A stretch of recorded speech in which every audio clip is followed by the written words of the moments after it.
3D printing theme park memorabilia, part 1.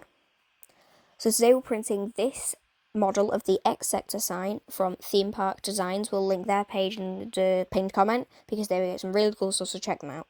So here we have a time lapse of 3D printing the sign. This was done on the Voxlab Aquila with PLA filament.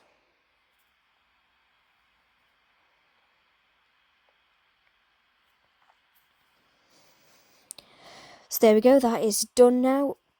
So we can see it there finished, and then let's take off the things off the build plate. So there is our final pieces. Now the stands actually didn't fit just because we scaled it down, so we used a bit of blue tack here to stand it up, and then there is the finished product. Subscribe.